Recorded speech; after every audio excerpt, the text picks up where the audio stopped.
Yep. What's up, guys? So, I want to make a quick video, and I might bring up some subjects or topics. I might bring some things up, and I might not completely go into details. I'll probably bring them up in later videos, etc. However, so it's interesting to me because it seems that a huge part about like the human experience, society, a huge part about our day-to-day reality or experience. One thing is that basically we are surrounded by people.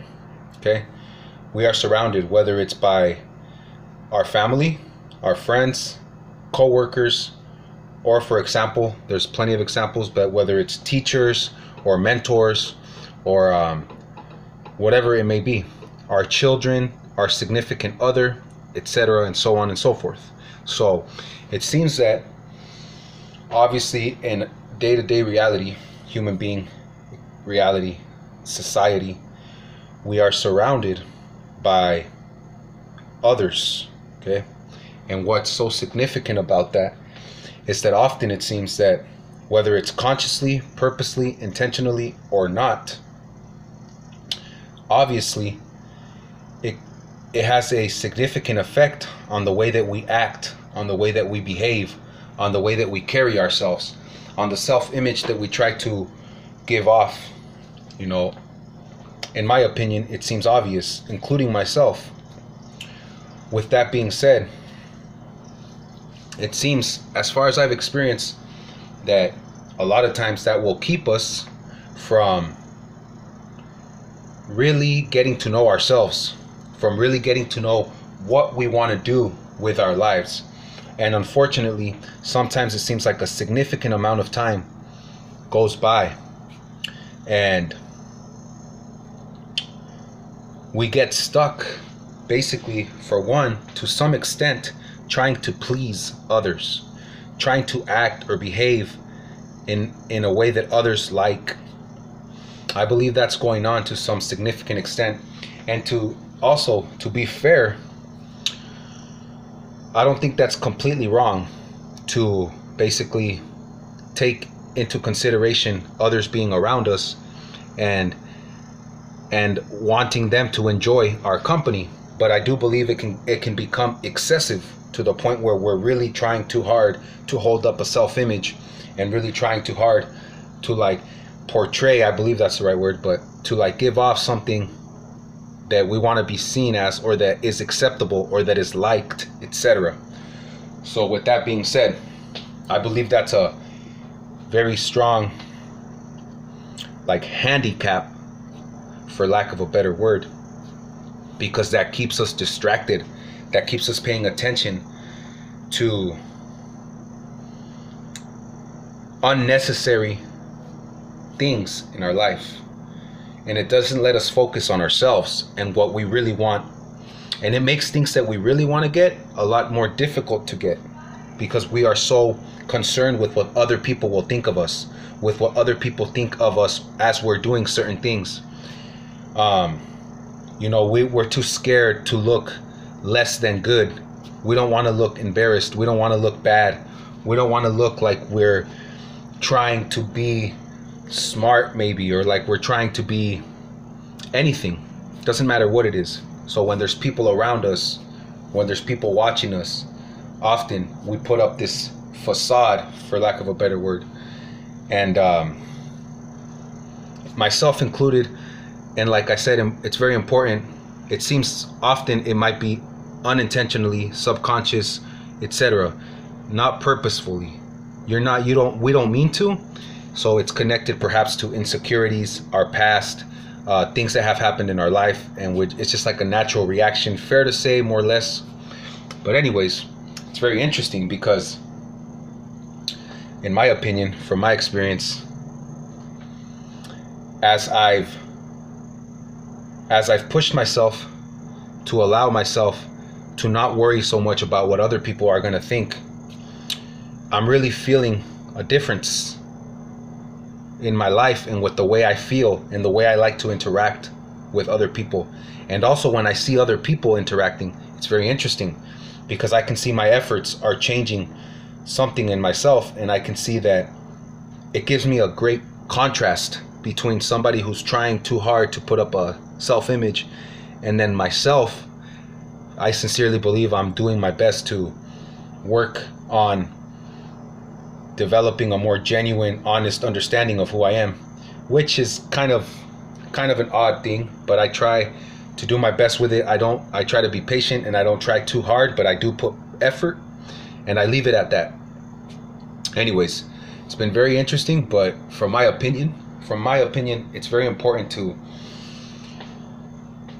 let go, or at least start putting yourself in uncomfortable situations that you wouldn't normally put yourself in, regardless if it's easy or not. And one of those has a lot to do with the way you act, with the way you behave. And I believe that's a great way to start finding what you truly want to do with your life and why.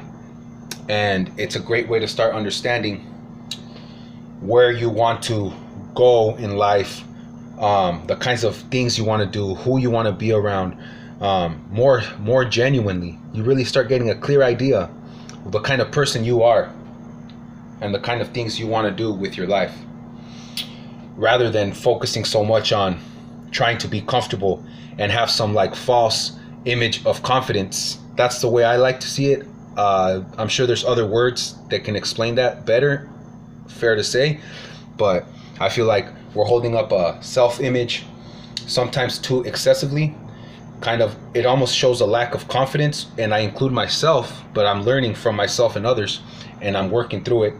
And I believe that we try too hard to feel comfortable, and we would rather show or be a show some kind of self-image or be a certain way that is liked by others and that kind of gives us confidence, rather than to allow ourselves to be more honest, perhaps, and maybe feel a little uncomfortable. And sometimes I feel that it's because it's behaviors or attitudes or a way of being that we've developed over many years, so it's hard for us to understand how to change it.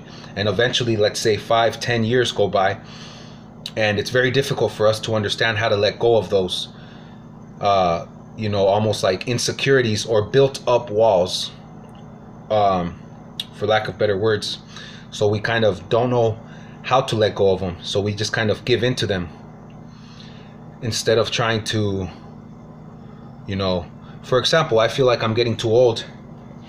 I'm still very young, obviously, but like, for example, I felt like I'm getting too old to try to pretend too much with who I am and to worry too much about being embarrassed of what people think of me, because my intentions overall at the end of the day are fairly good intentions. I care to take care of my family. I care about other people's families. If I can work with people who want to make things happen, to take care of both of our families, to give back to the community, to take care of the local schools, and even go far beyond that, things like that. These are just examples, but I want to take care of, obviously, my family, my community, my loved ones. I want to build businesses, etc. So with that being said, then I'm not really embarrassed to show that, or if I'm uncomfortable with trying to show what I feel and who I really feel I am and want to be, etc., at least I know that my intentions are worthy. So with that in mind, then I don't worry too much about what other people, and I'm learning, but with what other people might see, or with what other people might think, misinterpret or misunderstand, etc. Anyways, guys, I'll just leave it at that for now. Just want to encourage people to really start understanding what it is you want to do with your life. Start trying to, it doesn't mean that who you have become and who you are isn't a part of who you are. But I believe that there's a lot more that we can discover about ourselves to strengthen what we already have, to add to it. And then we can also get rid of some things that maybe we have been resistant to get rid of. And I'll talk more about these kinds of things at later videos. And I appreciate anybody who watches these videos. And I hope everybody's having a good night. I'm having a real nice day. It's not always perfect feelings throughout my days. There is challenges, and I want to encourage people to do your best to embrace challenges, push through challenges, and let's get it. Talk to y'all later. Peace out.